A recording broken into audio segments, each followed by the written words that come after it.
Hello everyone, welcome to more nudging tutorial. I am extremely sorry बहुत delay करने के लिए वीडियो के लिए। आगे से ऐसा नहीं होगा। मैं पूरी कोशिश करूँगी कि आप लोग को डे बाय डे मैं एक नया वीडियो दे सकूँ और हम रिसर्च सब्जेक्ट को जल्द से जल्द कंप्लीट कर पाएँ। तो आज का टॉपिक है रिसर्च प्रॉब्लम, जो कि आपका चैप्टर नंबर 3 है। तो रिसर्च प्रॉब्लम क्या होता है? रिसर्च प्रॉब्लम एक क्वेश्चन होता है जो रिसर्चर को आंसर करना रहता है। एक प्रॉब्लम होता है जिसके ऊपर क्या करता है, रिसर्च स्टडी करता है और उसका रिजल्ट जो भी है उसको हम फिर क्या करते हैं, लास्ट में डिसेमिनेट करते हैं, जैसे कि हमने रिसर्च प्रोसेस में देखा था। तो अगर हम डेफिनेशन की बात करते हैं तो रिसर्च प्रॉब्लम क्या है? Research problem is an interrogative sentence और statement that ask what relation exist between two और मोर वेरिएबल। रिसर्च प्रॉब्लम क्या है? एक इंट्रोगेटिव सेंटेंस, एक क्वेश्चन फॉर्मेट है, एक स्टेटमेंट है जो हमें बताता है कि दो या दो से ज़्यादा वेरिएबल्स अगर है तो उनके बीच में रिलेशन क्या है। अदर वर्ड में अगर हम बात करते हैं तो रिसर्च प्रॉब्लम क्या है? एरिया ऑफ कंसर्न है where there is a gap in the knowledge base needed for professional practice. जो गैप हमारे प्रोफेशनल प्रैक्टिस में रह गया है उसको फाइंड आउट करने के लिए, उसका सॉल्यूशन निकालने के लिए जो रिसर्चर का एक कंसर्न एरिया होता है वही क्या कहलाता है? हमारा रिसर्च प्रॉब्लम कहलाता है। सोर्सेज की अगर बात करें कि हमको कहाँ कहाँ से रिसर्च प्रॉब्लम मिल सकता है, तो पहला है हमारा पर्सनल एक्सपीरियंसेस। हम देखते हैं कि हमारे रोज़ का कुछ ना कुछ नया नया एक्सपीरियंस होता है, वहाँ से हमको कोई ऐसे टॉपिक मिल सकते हैं जिसमें हमको स्टडी करने की नीड है। जैसे अगर हम एग्जांपल की बात करें कि हमने क्या देखा, जो अल्कोहलिक हस्बैंड है उनका ज़्यादा चांस होता है डोमेस्टिक वायलेंस करने का उनकी वाइफ्स के ऊपर। तो यहाँ से हमको एक टॉपिक मिल गया कि हम देख सकते हैं कि कितना परसेंटेज वहाँ पर देखने को मिल रहा है कि जो अल्कोहल लेते हैं वो हस्बैंड अपनी वाइफ के साथ डोमेस्टिक वायलेंस कर रहे हैं।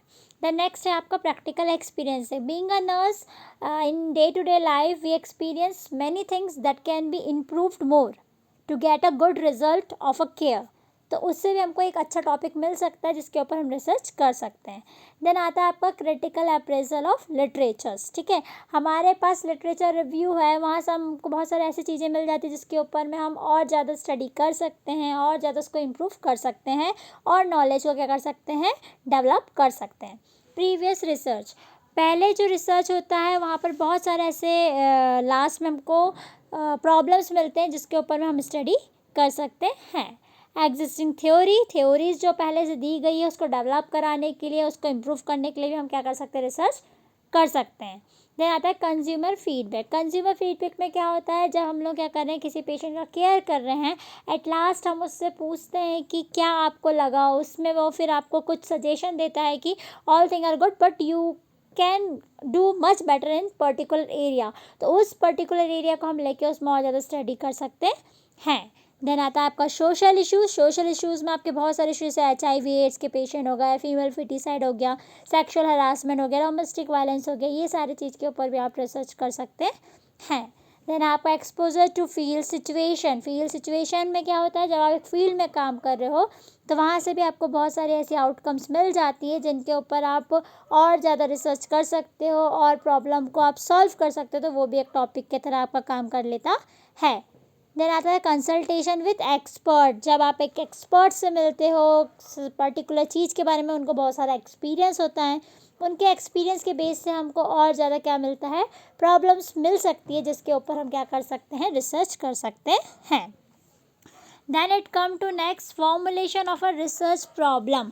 आप कैसे एक रिसर्च प्रॉब्लम को फॉर्मुलेट करोगे? तो टोटल हमारे पास 5 स्टेप है जिसको हम 1 बाय 1 फॉलो करके एक रिसर्च प्रॉब्लम को फॉर्म कर सकते हैं। सबसे पहले होता है आपका सिलेक्शन ऑफ रिसर्च एरिया या फिर रिसर्च टॉपिक।